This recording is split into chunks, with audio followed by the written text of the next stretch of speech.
Hello, everyone, and welcome back to another edition of Indexer Office Hours.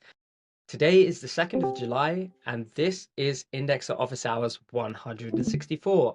For all of those who are new to Indexer Office Hours, and I'm really fortunate to say that we have a few new faces, welcome. This is the town square for graph ecosystem participants to come together and discuss the most important and relevant topics for indexers. As always, this is a conversation. We love participation.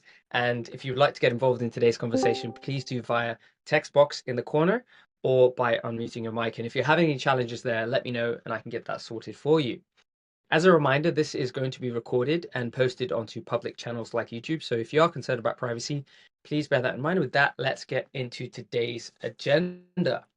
So as always, we give a shout out to the latest 𝗨𝗂𝗧𝗂𝗧 episode. And today is no different. And this episode we'll be shouting out is 175 with 𝗨𝗨𝗂𝗟.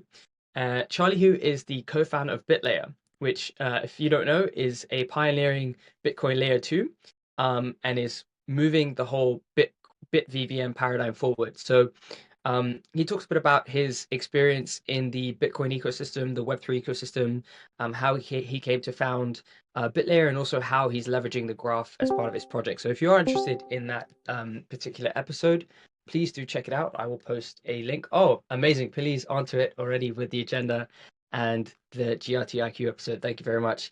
Juan is unfortunately not with us today, so thank you so much, Pili, for stepping in there.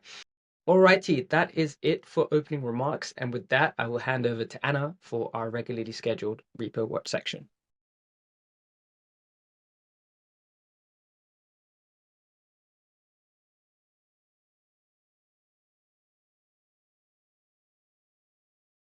Test, test. Can you hear us, Anna?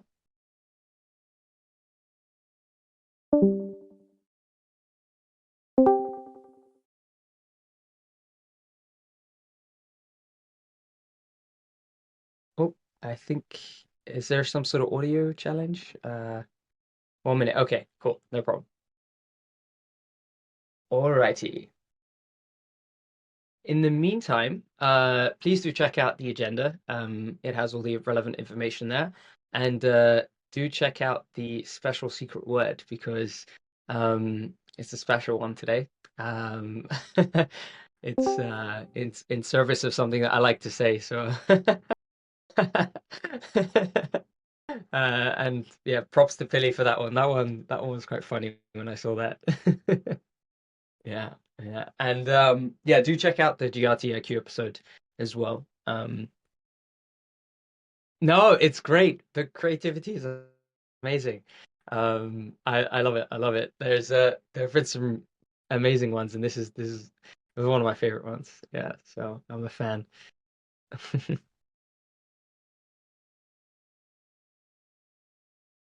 Wait for the code word exactly. So yeah, when we go into that window there, make sure you grab the POAP. It's always nice to grab a POAP to remember an episode. This will be a special one. We're going to be talking about some exciting stuff, so make sure you do grab that POAP. Yes, Pain. You did miss uh the the secret word. Yes, I will be standing in for Juan for Protocol Watch, but I did check. Oh, oh, yep, hello. Oh, sorry. Sorry if I interrupted, Vincent. Yeah, I did check with Juan. And there are actually no updates for Protocol Watch. So I was supposed to stand in for him, but there are no updates. So we sorry about that. Didn't realize the mic would be activated when I joined. All good. All good. Are you Able, ready? can you hear me? Yes, yes, we can. Loud and clear.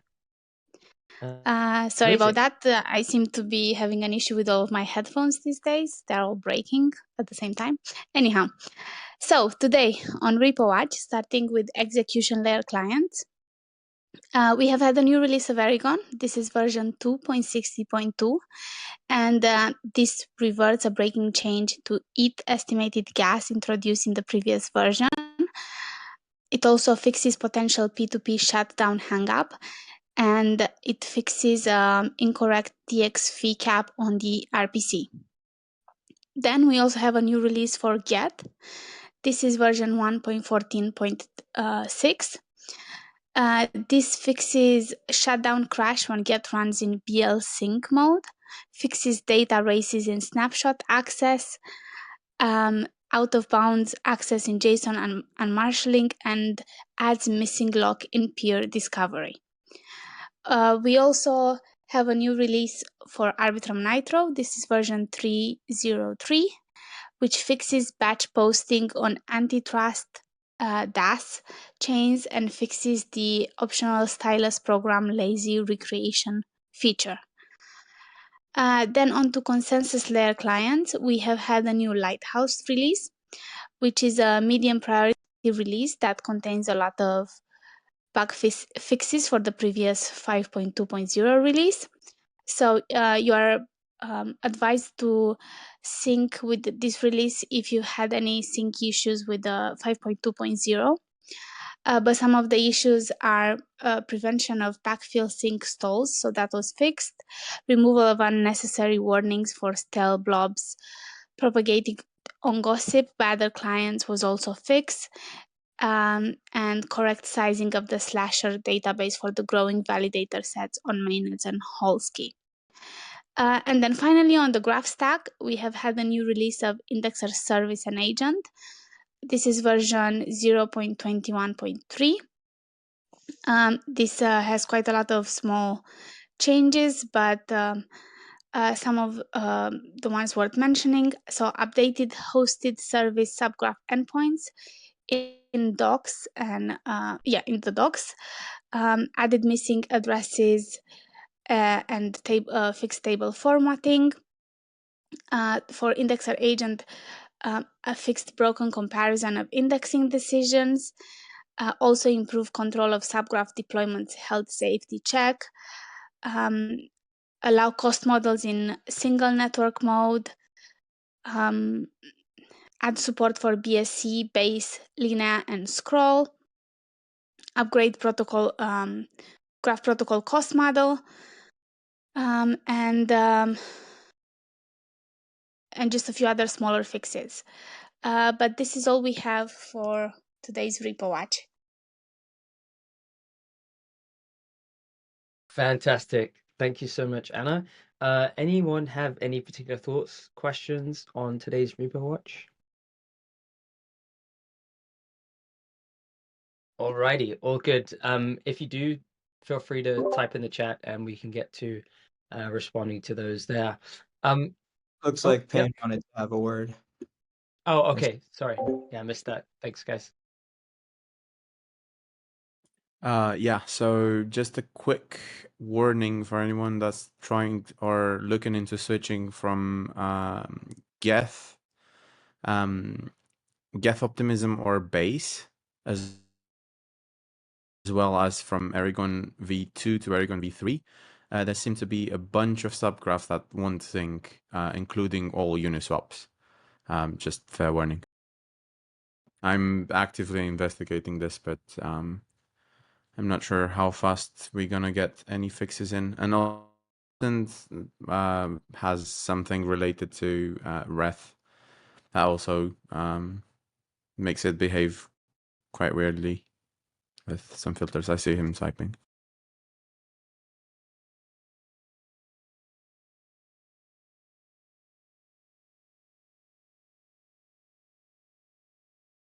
Gotcha. Vince, do you want to elaborate there? Oh, we got double Vince in the chat. This is great. Yeah, the Vince style. The Vince Style is alive and well.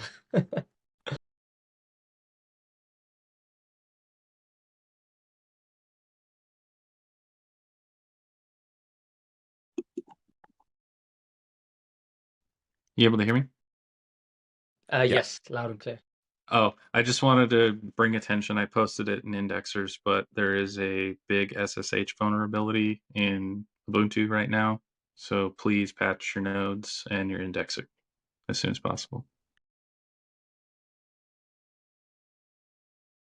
Oh, wow. That's great. Thank you for flagging that, and also thank you, Payne, for flagging as well. I see Vince from Data Nexus is also typing as well, so I guess feel free to keep going, and then we can add some context there.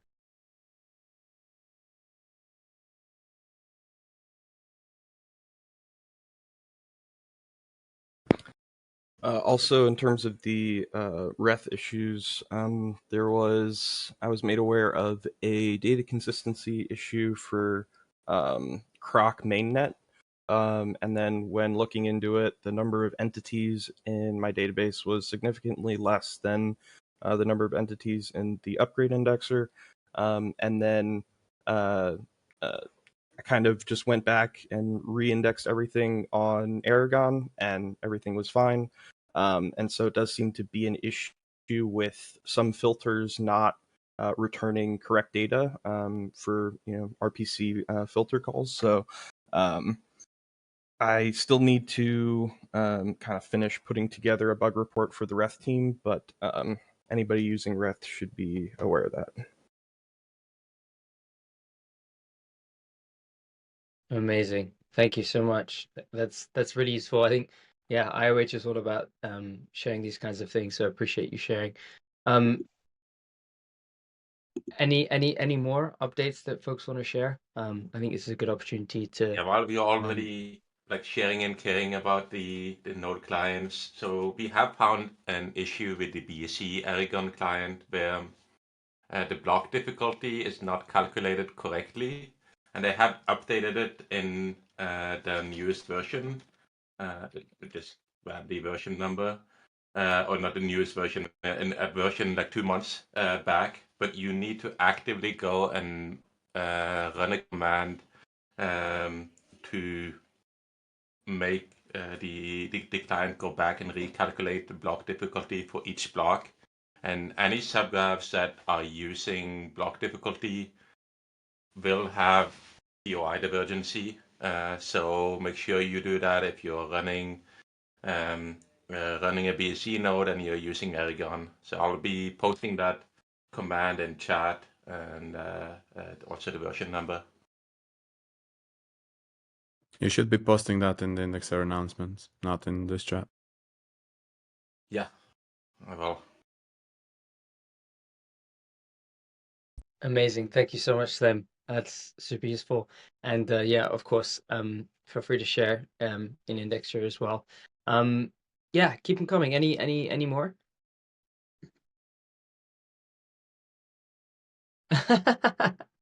Router exploded. Good luck.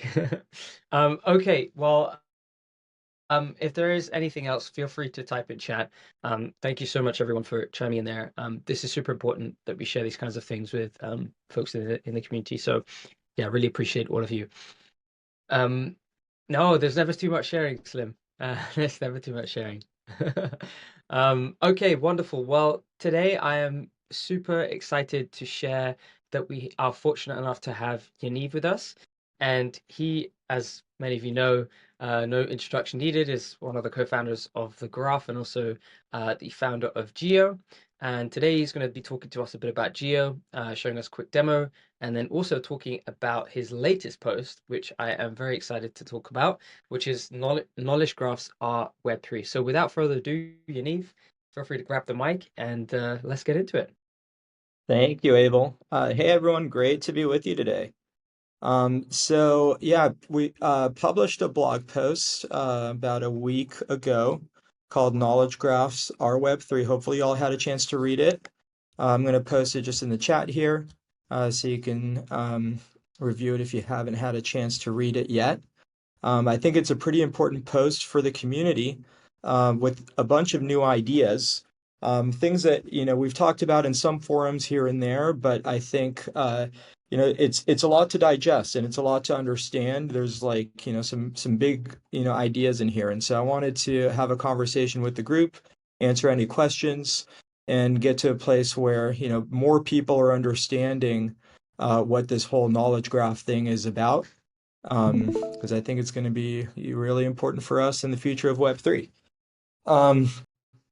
So just for a little bit of like anchoring, um, who here has been was here when we did the mission control testnet back in 2020? I don't know. We don't have like emojis here, but I definitely recognize a good number of the group.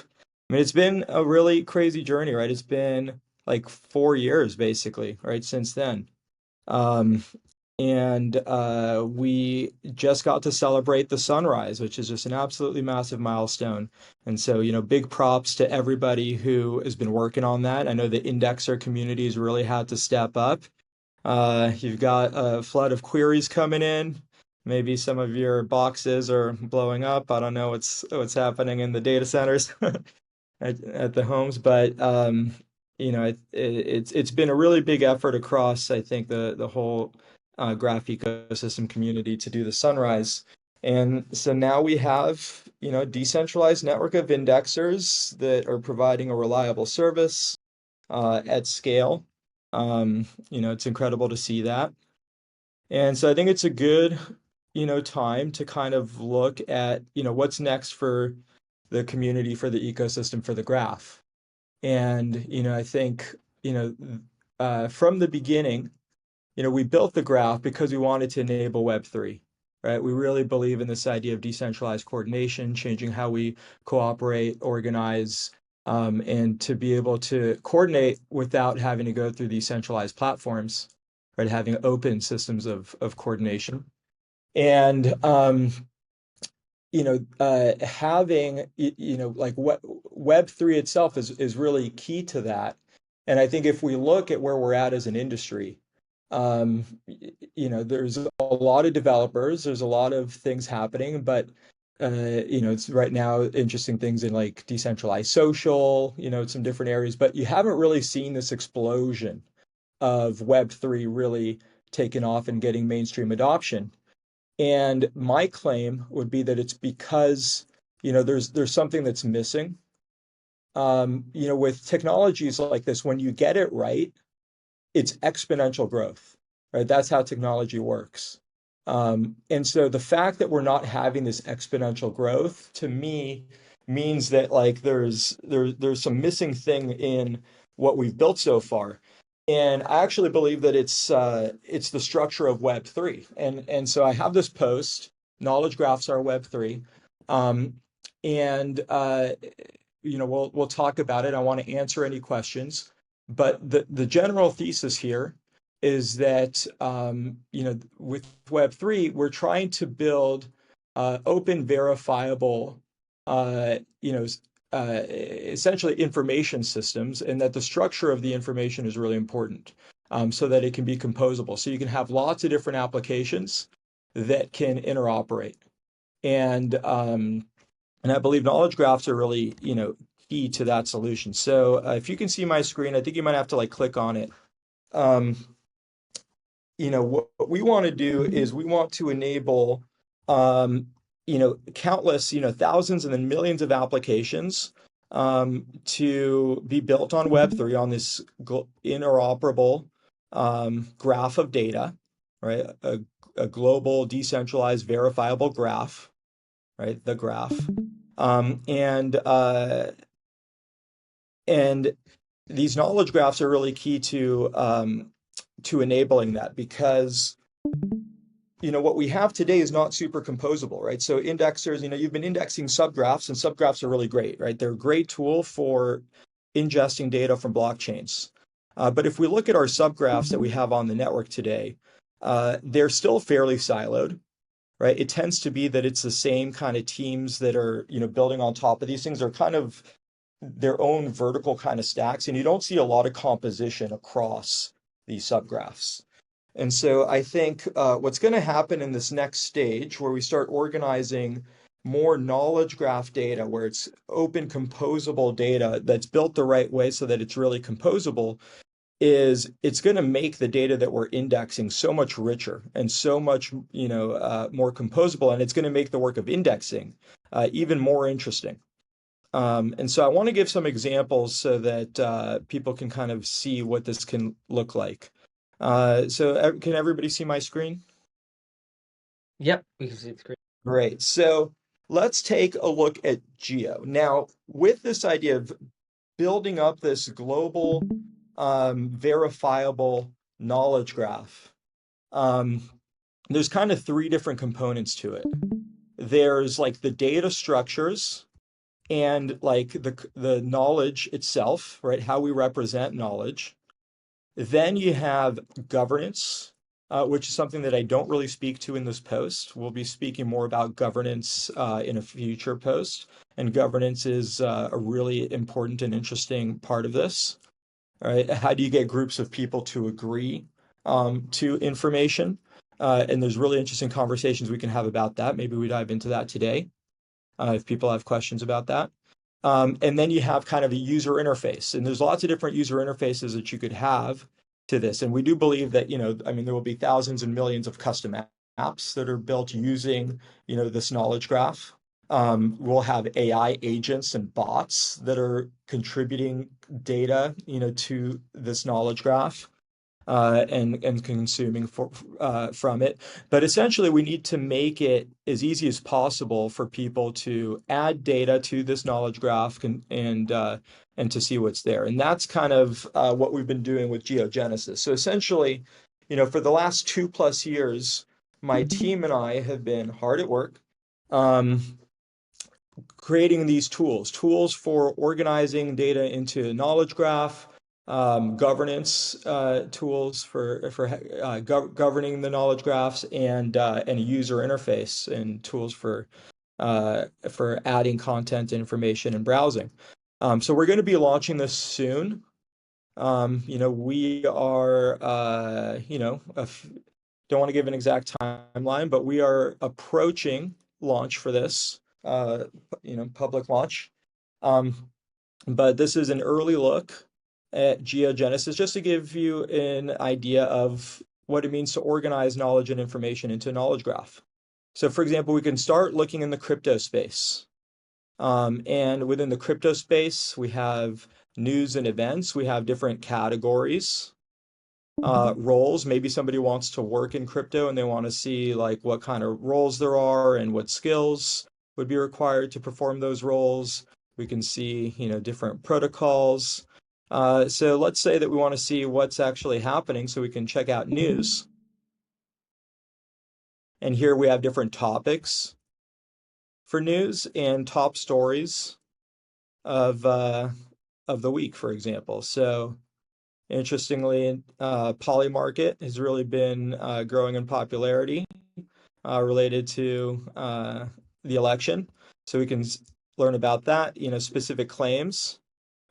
And, they're related to entities. So what's interesting is, right now, I think in the world, we kind of have this thing where people don't know what information they can trust.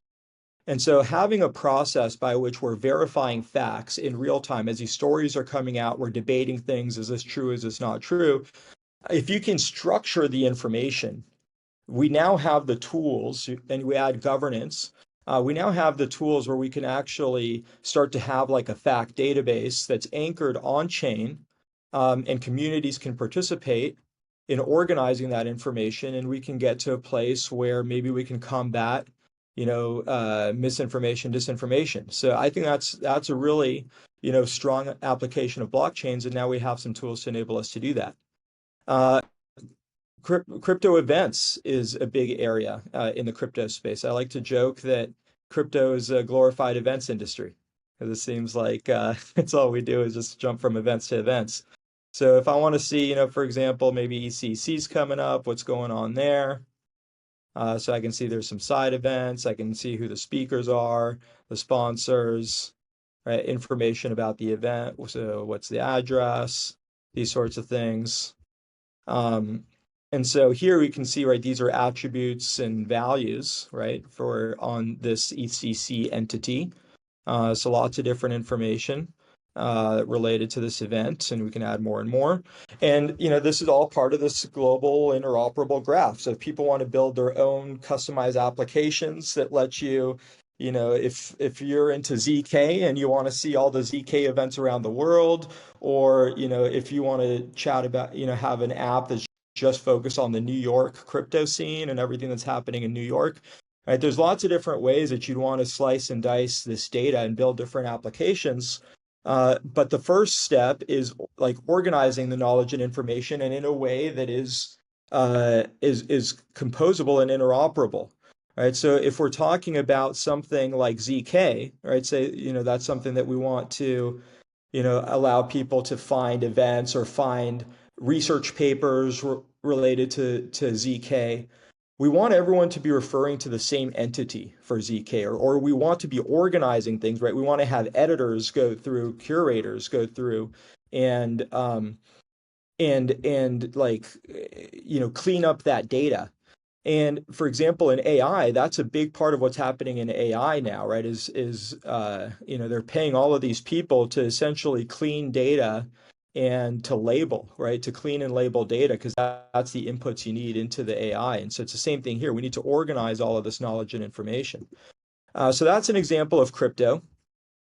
But we want to expand beyond the crypto space. That's a big part of what we want to do here. And I believe Web3 is ready to go mainstream. And so, this is something where, this should be city by city, and really be a movement that goes all over the world. And I think a big part of decentralization is having kind of a local first thing. So, maybe within your city, you could ask yourself, like, what information about your city is on chain?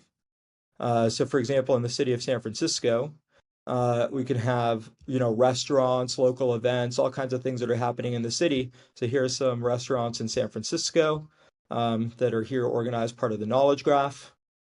Also events, different kind of things that we can have here. And one of the big things, you can see the neighborhoods in San Francisco. One of the big things that my team has been working on as well is, we think that we can use Web3 to make a big impact in the world, and we want to go after, big challenges to improve people's lives. And one of the big issues that I'm sure you've all heard about is there's a big homelessness problem in San Francisco. So, we have a space here for ending homelessness in San Francisco with subspaces. We have a set of DAOs that are working on this problem, and we're using Geo to coordinate on that. But what's interesting is that this stuff, right, like everything is interconnected, right? It doesn't live in silos. So for example, if you want to end homelessness in San Francisco, that's related to like social work. So you can have a whole space for the social work industry where, maybe there's goals here for the social work industry, right? To, have quality substance abuse and recovery services, providing shelter, food, and entertainment for the elderly, or to help heal trauma, or, mental health services. So you have, these different goals for an industry. You have, topics that people want to, discuss, posts, roles. So maybe I want to get involved. I want to help, with homelessness in my city. So what are the different roles that are available? Maybe I want to help, provide training to help people get jobs, so I can learn about that role. All kinds of things. So you can really organize industry by industry, city by city, field, academic field by academic field. You can also have, things like, music and film and books and all different kinds of things. So really we should be organizing all of the stuff on the graph, and have a global interconnected graph of all of the world's public knowledge and information with public governance behind it. And this is going to make being an indexer a lot more interesting, because we're going to have so much more data to organize, and the indexers are going to have a lot more choice and creativity in what they want to index, because since all of this stuff is interconnected, that and it's composable. There's going to be lots of different interesting ways that we want to aggregate this data and to be cross-sectional, right? You could decide, maybe you want to index everything for a particular city, or for a particular state, or for a particular country, and that's a ton. Or maybe, you want to just focus on a single mission or a single industry, and even if it's, global, you want to go deep on a few industries. Or, you can index all of DeFi, or all of, whatever it is that you're interested in. There's different ways that you can, slice this up. But as we roll this out, we'll have a lot more knowledge and information organized much better, and we'll start to have the foundation for a really vibrant Web3. This is, what I'm really excited for us to start leaning into this direction, and I'd love to just answer any questions about any of what I presented and where we can go with knowledge graphs. Amazing. Thank you so much, Yaniv. If folks have any questions, feel free to either type in the chat or say them out loud. I'll start off. I posted a question in the chat, which is about governance. That's one aspect that I would love to hear your perspective on. I know a bit about some of the aspects of how Geo is thinking about governance, but maybe for folks who don't know, how are you thinking about governance of all of this information? Yes, so let's dive in, starting at a high level. So ultimately, I think governance is something that's going to need to be customizable because communities are not one size fits all. We're going to be launching with a default governance structure. And then in the future, we want that to be something that can really be customized. So the governance starts with these spaces. So right now, we have a set of top level spaces that are just kind of flat. Like these things are not apples to apples, right? Like music is not really at the same kind of level or thing as like San Francisco, for example. But this is just as we're getting started, how we've done it. But essentially spaces, right? So each space has its own knowledge graph and then has its own governance. And the governance can set up basically whatever rules it wants, essentially, for how people propose changes to the knowledge graph and how changes get accepted into the knowledge graph. And the general idea here is that communities should be able to get to consensus on knowledge and information for those communities. Now, that doesn't mean that you agree on every single thing, right? But it means that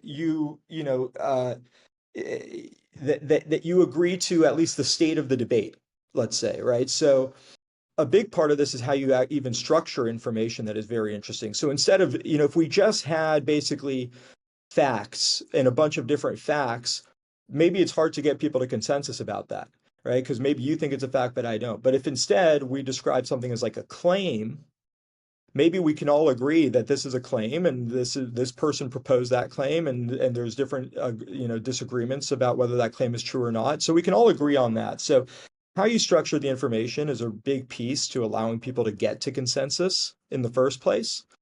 But then basically, so you have communities. Anyone should be able to create a space, right? So anyone can create a community. By default, they're kind of in control of that community because they created it. But if it's a public space, there should be some kind of public governance process. And so you can kind of at first think of it as a black box. So each space has its own governance. And then the spaces are organized into a kind of hierarchy. So a space can have subspaces. So for example, the San Francisco space has a subspace for ending homelessness in San Francisco.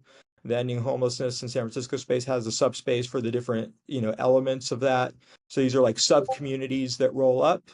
And that's a way that you kind of build up into this sort of hierarchy. But at the same time, we also want to enable pluralism. So you very quickly end up in a really interesting place where essentially you're kind of recreating something that looks and feels like the United States of America.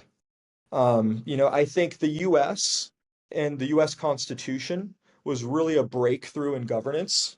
And there's a lot of things that they understood that are really deep insights, right? So we have this kind of like federal model, right? Where you have like a federal government, you have states, you have counties, you have cities. So it's decentralized. It's also kind of hierarchical. You try to push as much power out, to the states, to the cities as you can. Now, over time, we've seen too much power maybe concentrating, at the top level. But it's really interesting. I mean, if you look at the Constitution, you have things like freedom of association, right? You could almost think of freedom of association as being the right to create your own space. Anyone can create their own space, right? You have freedom of speech. So within your space, you can say whatever you want, but there's limits on that, right? Because like if you try to organize to kill people, that's not allowed. So, I think thinking through these top level principles of governance in this kind of decentralized world is really, really fascinating. And we're having a lot of these sorts of conversations in the philosophy space. And you can see a lot of these topics we talk about here. And we've had meetings about this, and we've tried to organize, claims related to these issues. And I think essentially we'll need to do a lot of this sort of deep thinking around governance for Web3. And I think that, this is where the work that we do is just going to have so much impact on society. And so, the more people want to get involved with this stuff, I think it'd be really great to have people involved. Amazing, amazing. I have a couple more questions which I've posted in the group, and the first one is, how do you see token incentives playing a role in governance of Web3 data in this context? Yeah, so I think that incentives are really important, but I think that they're a really bad idea for governance. And so I think what we've seen is, token voting, I think is basically I think it's a terrible idea in a lot of ways. It can be good for some things, but essentially the problem of governance is the problem of essentially trying to discover the truth and trying to achieve shared goals. And so in order to discover the truth and to achieve goals, you have to have knowledge, you have to be correct, and knowledge is not evenly distributed, and knowledge is not proportional to the amount of tokens that you have. And so if you make a governance process basically token voting, you're basically guaranteeing that you're not going to find the truth and that you're going to be captured and have all of these kinds of issues. And so I think that we should basically separate the idea of governance from the idea of incentives. And so governance to me is basically an exercise of how do you figure out who's the most qualified, who has the most expertise, who's the best at what they do, and you want to give power to those people. So I really believe in meritocracy. And I think that we have tools, the more work is transparent and open, the better meritocracies we can have, right? If you can look on GitHub and see who's actually pushing the code and who actually knows how to do stuff, like that allows you to have a better meritocracy. So that's how I think about governance. But then I think incentives are important because we want to pay people to do work. And incentives do drive behavior. And so I think for any protocol, it's important to understand what is the goal, right? What's the objective function and what work needs to be done to achieve that goal, and then to design incentives that incentivize those behaviors. And so before we launched the graph, many of you will know if you're part of Mission Control that we had a curator program. And we had this role of curators. And the goal of the curators was supposed to be to organize knowledge and information on the graph. And if you look at what we actually built, it was something different, right? The curators, as ended up getting designed, was really about signaling on subgraphs. And so, maybe that adds some value. But if you think about how much does that activity really allow people to organize knowledge and information on the graph, I think it's pretty limited. And so if you look at something like this is much more of organizing knowledge and information on the graph, right? If we're like, hey, I want to fill out the construction space and what are the different goals and topics and roles in construction, this is organizing knowledge and information. And the more information is organized, the more valuable it is for everyone. Amazon, Jeff Bezos at Amazon had a really great saying. I think this is really great for business strategy, which is you want your strategy to be oriented around things that don't change, right? Things that'll be true in 10 years, 20 years. And so in the case of Amazon, right, that's consumers always want more selection and lower prices, right? So for Amazon, they're like, as long as we focus on more selection, lower prices, we're creating value for consumers. And so similarly for the graph, I think people are always going to want more knowledge and information better organized. And if we can figure out what that means to have more knowledge and information better organized, and we can incentivize people to organize knowledge and information, that creates value for everyone, for the whole world. It creates value for indexers because indexers have more and more information that they can index with demand, right? There's going to be more and more demand for, as long as we have more knowledge and information better organized, we're growing Web3, we're growing the graph. And so I think we should find ways to incentivize that behavior better. But I think that is separate from governance. Awesome. Appreciate the very detailed response there. And definitely agree with a lot of what you said there about separating governance and token incentives. I think that's a very astute observation. We have a few more questions. So let's see. We've got one from Vince. Vince, I've read your question, but I'm not quite sure what the question is or how to phrase it. I can explain it. Yeah, awesome. So how will governance be dealt with? Let's say there's a space for Brazil, and people vote in what's actually happening in Brazil, but the Brazilian government does not like that, and they issue court orders similar to how they did to Twitter, where they didn't like what was being said, and they were issuing court orders. Obviously, they fought that, but how is that rectified in a space? Yeah, so that's really interesting. And so for that, I think we should separate the data from the user interface. And this becomes a really interesting question for the web at large, right? And this is a big thing that is happening for the web because we have essentially these large centralized platforms, right? They're global platforms. Most of them are based in the US. And it's really interesting when we start to think about different governments and different cultures and different things and how to balance things like freedom of speech, right? Which I think is a core American value with, for example, the right to self-determination and self-governance. And I think it's really complicated. But essentially, I think that we're not going to get away from laws. I think we live in a world of nations and a world of laws. Hopefully more truth and knowledge and information gets out and we give people more power. And if they're democratic, that gives them ways to, over time, be more free. But essentially, I think that what you'll end up with is different spaces. So let's say for Brazil, maybe you have the Brazilian government approved Brazil space. And then you have no, this is the free Brazil space. And they can both exist, and we're building on censorship resistant technology.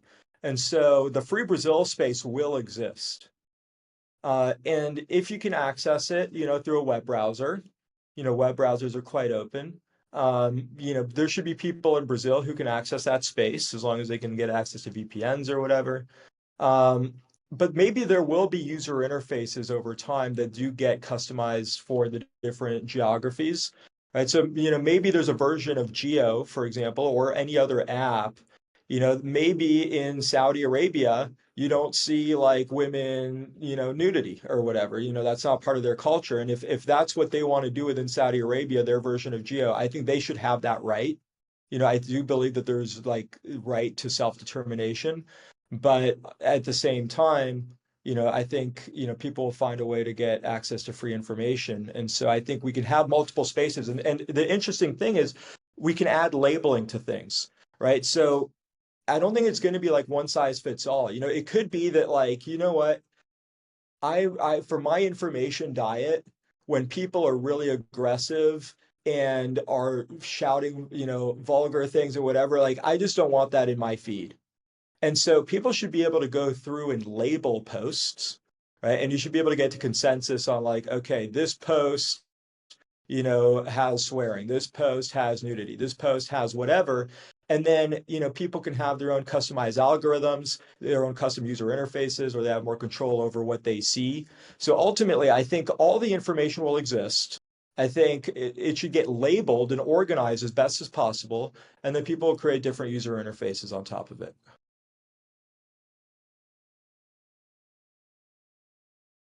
Amazing. Hopefully that answers your question, Vince. And yeah, I think it'd be a very interesting future there.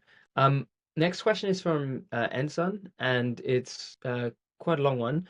For highly debated topics, what is the vision for how information will be presented? is it whatever view that is arrived to through governance?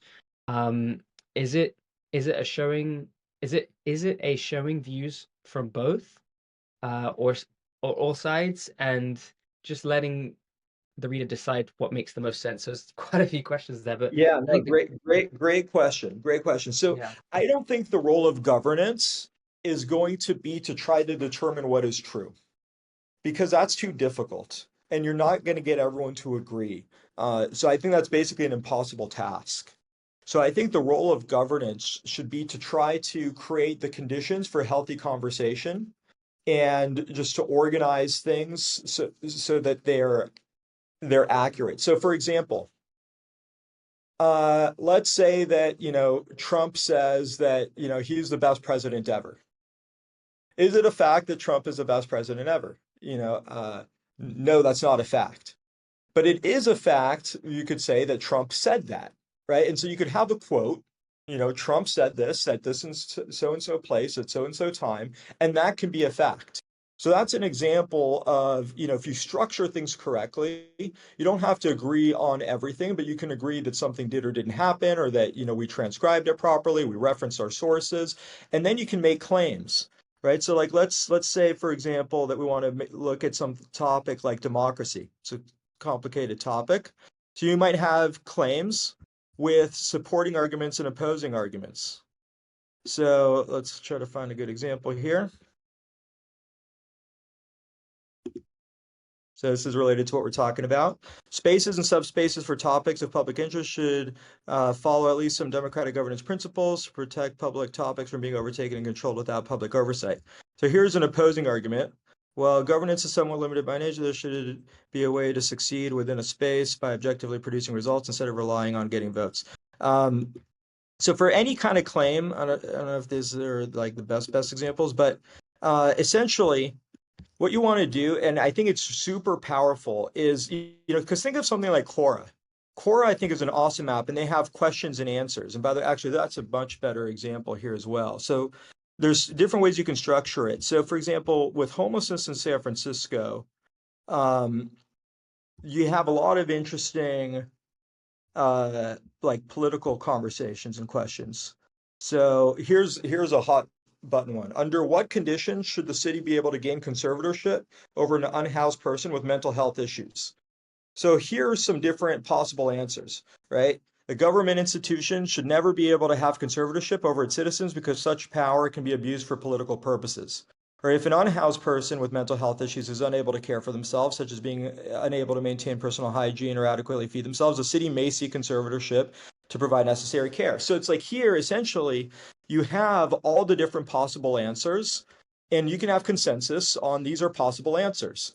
And then from there, you should allow people to vote on this. So at launch, we're not going to have upvoting and downvoting, but I actually think that the general feature of being able to organize knowledge and information and then allow people to weigh in with upvoting, downvoting, and then having ranking is such an incredibly powerful primitive. I think it actually solves almost all problems. I think that most problems are information problems, and we haven't up till now had the tools to organize things and allow people to weigh in the right ways. And I think we can solve this problem the right way. So here, for any question, you can have possible answers. People can come in, upvote, downvote, rank. You have ranked lists of here are the top answers.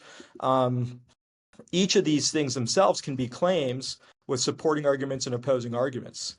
And so I think you should be able to see both sides of things. And so you should be able to just kind of drill down like further and further and further as much as you want for any claim, see supporting and opposing arguments, see the best versions of both sides. And I think that will help people. I think both, it's something that we can get to consensus to more easily, to just structure the conversations, and then also to really allow people to weigh in and then form their own decision, make their own minds. amazing. I think you do a phenomenal job of being very thorough with your answers. So hopefully, Ensign, that was a useful response for you there. The next question is for me, and I ask, how will the role of the indexer change with the future that we envision here with Geo, and how can indexers prepare and get involved? Yes, great question. So first thing that is coming up that I'm really excited about is we're starting work on a new data service. And this is something that GraphOps is helping us with. Many of you probably know Hope from GraphOps, and Hope has started work on this new knowledge graph data service.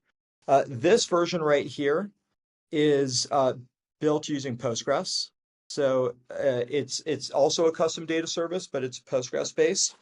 But once you start getting into this highly interconnected data, graph databases are actually really interesting and exciting. We're also seeing a proliferation of interest in knowledge graphs and graph databases because of AI.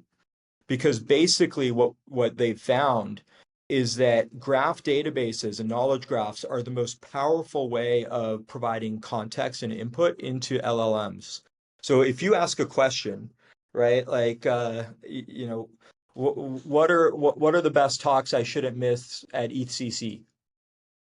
The LLM can basically understand that question, and then the optimal way for the LLM to answer that is actually to basically make a graph query to get all of the relevant like nodes and edges related to the entities that you're asking about, and then use that as context to then answer your question. So essentially, we're getting started on experimenting with graph databases. I think the most interesting one, the most well-known one is Neo4j. But since a lot of you at this point have developed a lot of experience with Postgres, I think it'd be really awesome to have indexers involved in that process. Maybe the different graph databases, maybe they have different properties for like how horizontally scalable they are, things like that. Neo4j is one. There's others that we've looked at. There's one called memgraph. It has potentially some licensing things, but it could be interesting. Nebula Graph is another one. That one seems to have really good Kubernetes horizontal scaling stuff. There used to be Redis Graph. It's now Falcor Graph, I think is what that's called. So that would be one way because I think whatever we have here is our main kind of knowledge graph data service. It'll be something the indexers have to run. So it would be awesome to have people's input on that. And to have people start playing around with experimenting. Other than that, I think it's just going to create a lot of opportunities for indexers to have more decisions and choice around what kind of data they want to index, since it's much more composable. So that should be really exciting. And then, maybe indexers also want to get involved in organizing some of this knowledge and information, right? Since y'all are super technical, I do think, we should start revisiting this curator role and figure out what are the right incentives for people to organize knowledge and information. Running the servers is one big way to create value for the graph, but so is organizing knowledge and information. So right now we have teams, we have people who are working on organizing this, and they're building like, AI bots basically and web scraping tools for, ingesting data, cleaning it up and indexing. And I think there's probably a very relevant skill set there that indexers already have. So maybe, that's another place that people might want to get involved. Fantastic. You heard it here first, folks. And a few folks have been posting links there in the chat for the tools that Yaniv is mentioning. So definitely do check out those if you would like to get a jump start and get involved. So the next question is from Ensan, and he asks, how would you explain the most important differences of Geo to someone who might say this is just another version of Wikipedia, so why bother having it? And then shortly after, Steak Machine writes verifiable Wikipedia. You've kind of alluded to it through various parts of your responses, but maybe for the uninitiated, it'd be interesting to hear your perspective on how you would, pitch this versus something like Wikipedia, which I know is very different. Yeah, there's a bunch of dimensions to that. So first, there's one Wikipedia, and they have one governance process. And it is pretty captured at this point, right? I think there was a big, bit of noise that was made about like, I don't know, the CEO of Wikipedia basically saying like everyone's entitled to their own truth and we shouldn't be trying to seek the truth. And it's kind of problematic to have an organization who no longer believes in trying to find the truth. that is captured by political interests. So that's one. But the other is, I mean, Wikipedia is one application, and they've done really incredible work. And I think it's a testament to, what's kind of possible. But it is one application, right? So it is separate from, YouTube is a separate app, and X is a separate app, and Reddit is a separate app, and Quora is a separate app. So these are all separate apps, all living in their silos. And so, really with this, we should be able to create something. Yes, some of this content is like knowledge that is static, but a lot of it is going to be dynamic. Right. And we are going to ingest data from subgraphs and from substreams and from everything, all of the, apps that are getting built on the blockchain. And so there's a lot of dynamic data here. So Wikipedia is static. This is meant to be dynamic. And so ultimately, this isn't meant to be just a competitor to Wikipedia. It's really meant to be like the semantic web, right? A whole new web where you can have dynamic applications, but all of the information is verifiable. And there's public governance over public data. Phenomenal. There, plenty of examples how this is a difference. So, and I'm very interested to see how people engage with this. So, Chris asked the question, how do we manage the Sybil problem, particularly when using something like the number of votes for forming views on information? It's a very interesting question. Yeah, it is a very interesting question. So we have a very unique approach to identity. And so foundational to how we've structured things and how we think about things is, what I was saying about, public governance over public data and the role of social consensus. So if you look at something like blockchains, they're really best used for assets and specifically enforcing property rights. And I think that's important for assets to have property rights. But when it comes to information, I'm less convinced that the property rights are the right way to govern information. And let me give you an example. We all know who Vitalik Buterin is, right? And so let's say that somebody else manages to get Vitalik.eth or VitalikButerin.eth. Is that useful for me as a user that I have to know that that's not really Vitalik, right? Is the fact that they got the handle and they squatted on the handle actually, the most important thing? I think not. So I think that when it comes to information, you want to provide a user experience where I can search for something like Vitalik, and in this case, we don't have Vitalik yet. If I search for myself, I exist, and Yaniv should be Yaniv, right? Or Tegan should be Tegan, and so you want essentially, first of all, people for the longest time were calling us the Google of blockchain. I don't think up until now we've actually built the Google of blockchain, but this starts to look like the Google of blockchain, right? I'm global search, and I can search the whole graph, and I can find things, So what's DevCon? Or at least DevConnect, I guess we can see Istanbul. So essentially with identity, we have a model that we're going to be rolling out for launch. I'll be speaking more about it later for how to essentially bootstrap identity using essentially Web of Trust. And I think that now we actually have the tools to bootstrap identity through a Web of Trust. There's been several projects that have tried to do this, and I think we have a really compelling angle. And so I'll go deeper on it maybe on another call. Fantastic. And thank you, Chris, for posting the link there for the Web of Trust so people can go ahead and learn more. Paulie B asks a similar question, but I believe it's somewhat answered by the one you just said there. He talks a bit about like farms, phone farms and people manipulating votes and stuff like that. There was a little bit of chat in the box here about Gitcoin passport potentially being one solution there, but people had some issues there. So it's good that you're thinking about this from a different perspective. That's right. Well, I think another thing that'll be really interesting, I posted in our most latest forum post about the idea of ingesting data from existing subgraphs and other data sources. And so if you think about these things as data pipelines, I think ideally what we can do is ingest all of the data from existing data sources and then do additional enrichment, right? Like labeling, linking, and this is the process of forming knowledge. So for example, maybe we index all of the data from Gitcoin Passport, and maybe that's a really great starting point. But maybe we introduce another sort of dispute process or linking where, you take all of that data, you're like, okay, here verified, it creates like a triple that basically says this identity is verified by Gitcoin Passport. So now all of that information is available in the knowledge graph, but you can do additional linking and labeling on top of it to make it even better. So ultimately, the social consensus, I think, is the highest form of what you want to enable, but using all of these different protocols and things as inputs. Amazing, amazing. And some more links there from Wikipedia about semantic triples, so people can go ahead and read. A few people typing, but I also want to check in here on timing. We are slightly over, but if people want to keep going, I just want to check in with you, Neve, if Yeah, that's I if can that's something keep you're. going.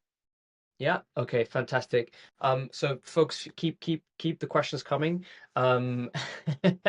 We have the POAP secret code, and the secret code is "This is a conversation. We love participation."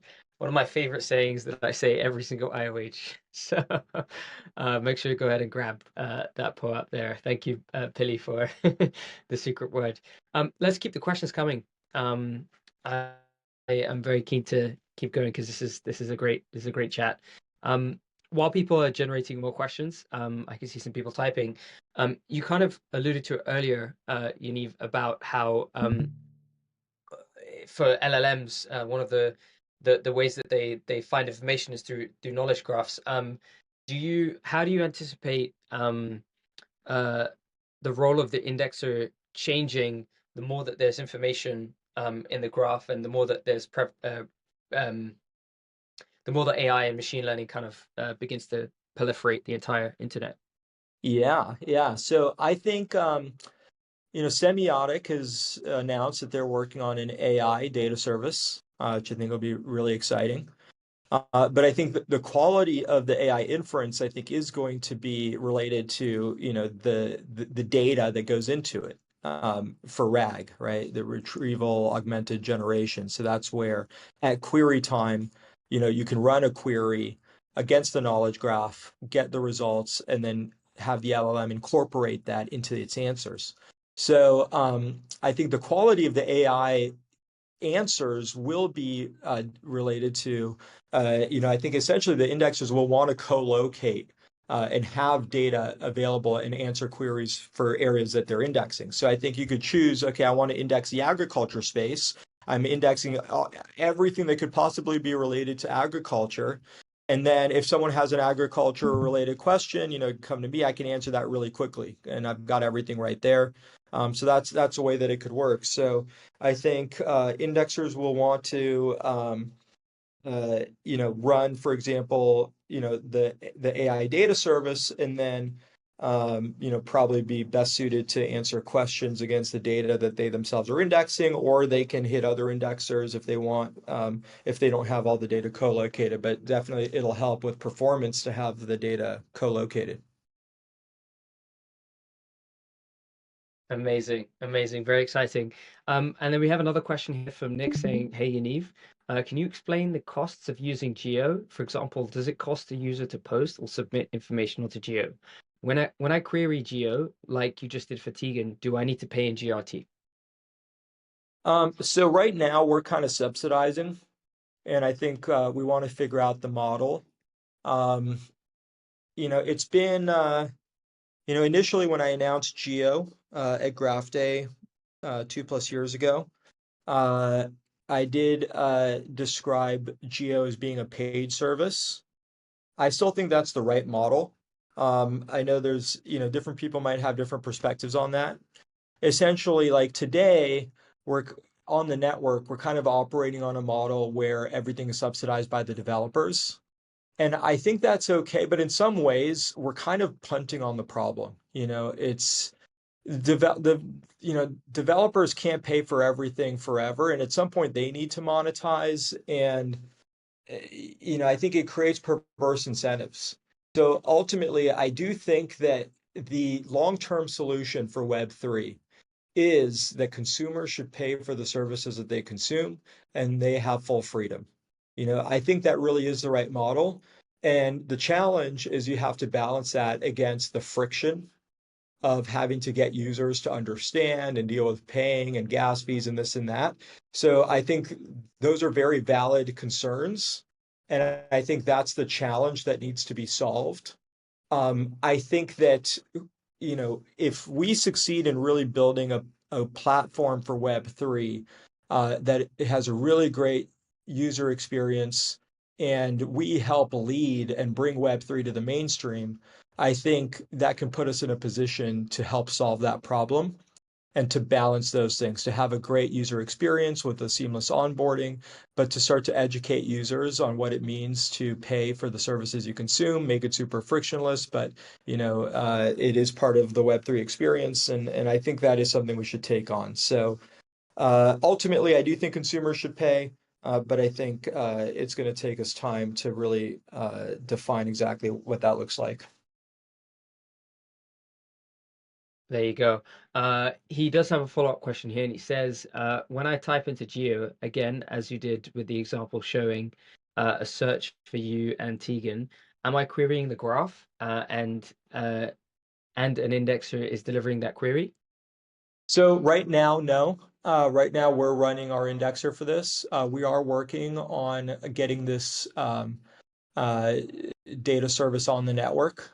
It's one of our goals for launch because we'd love to have indexers able to index a subgraph and to have those query fees flowing through the network. I believe we've got Yaro on the call, who's been helping us with this. He's been doing really great work there. And so that's the goal, is to have this on the network. Very exciting. And we will be looping back on that conversation as the data service gets built out. Question I had was what I've observed on the internet is that you have the semantic web community and then you have the Web3 community, which seem to have very similar goals. In fact, some of them overlap. They are the same goals.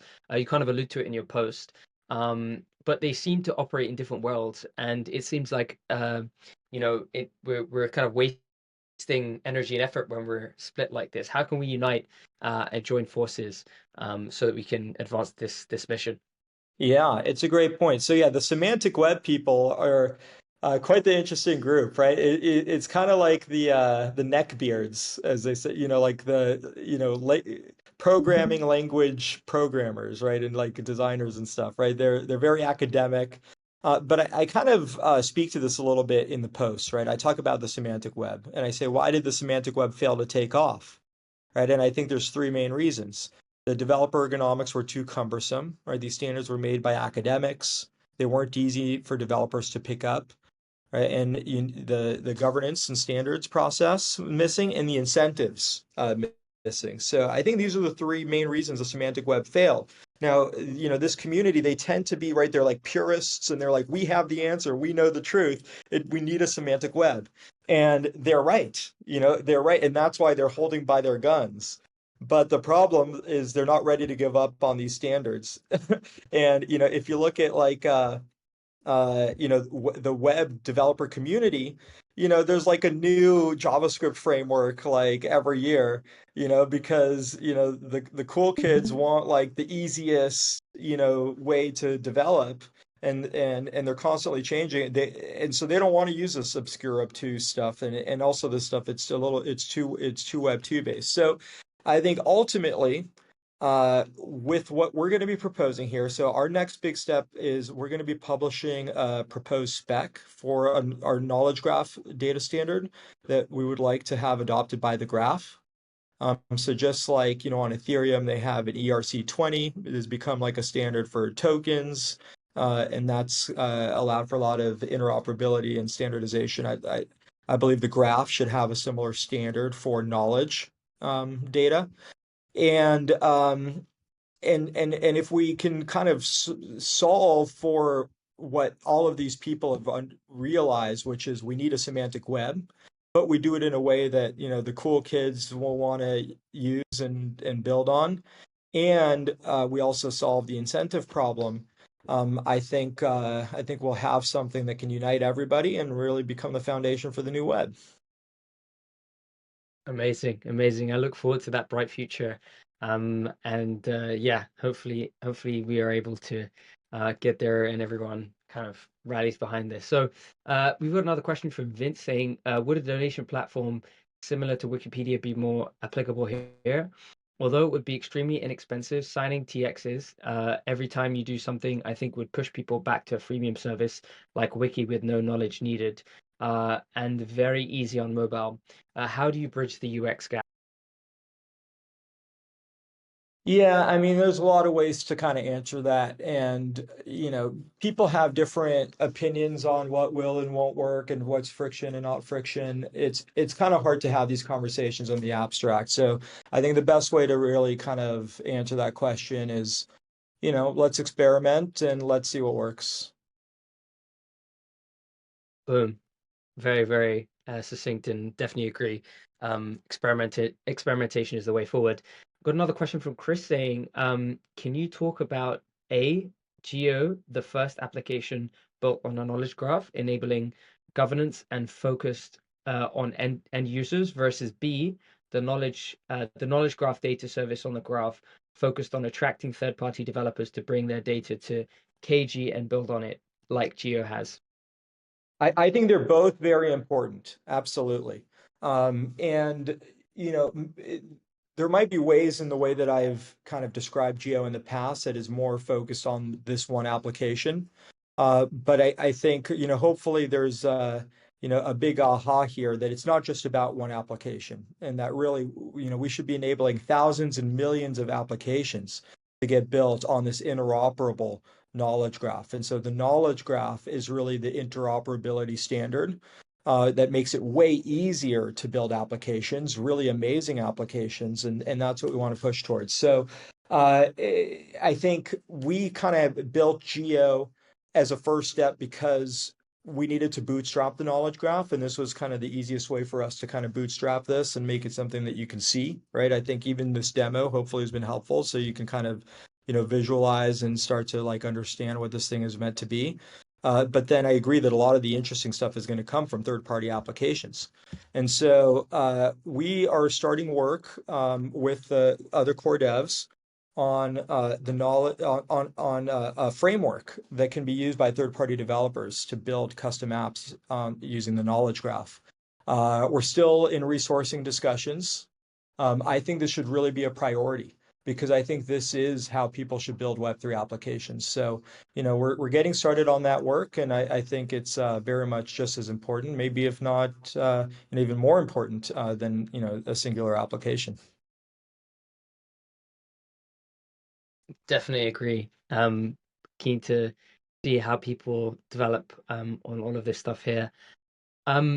Any more questions? I can see that we've got a few things coming in from Stake Machine talking about an interesting project that's come up called OpenLedger, which is supposed to be the sovereign data blockchain for AI.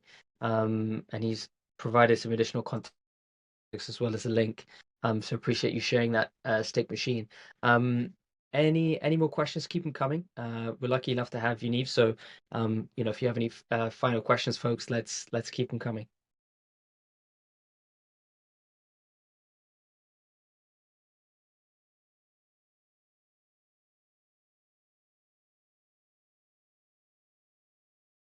Alrighty, I'm not seeing any typing, so I'm assuming we are good on questions, and we are slightly over. We very much appreciate you sparing extra time there, Yaniv. That was fantastic. I learned an incredible amount. I hope you guys did too. I always enjoy listening to Yaniv. I feel like he's a very eloquent and inspirational speaker. So thank you, Yaniv, for gracing us with your presence and also sharing a bit about Geo and what the future looks like. Thanks, everyone. I really appreciate the time today.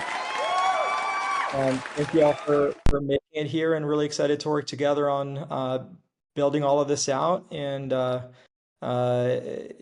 getting Web3 out into the world. So I think it's going to be a really exciting year ahead. Can't wait to work with everyone. Thank you so much.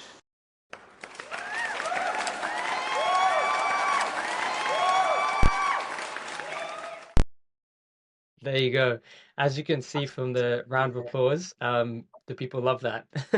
I do like the round of applause because it's nice. It feels like we're, in the same room. Thank you very much, Yaniv, and thank you all for attending today.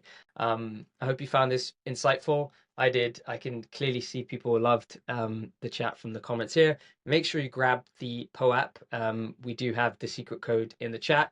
This is a conversation. We love participation. And we look forward to seeing you all again same time next week, where we share even more alpha and keep the conversation going. Thanks, everyone, and see you next week. Bye-bye.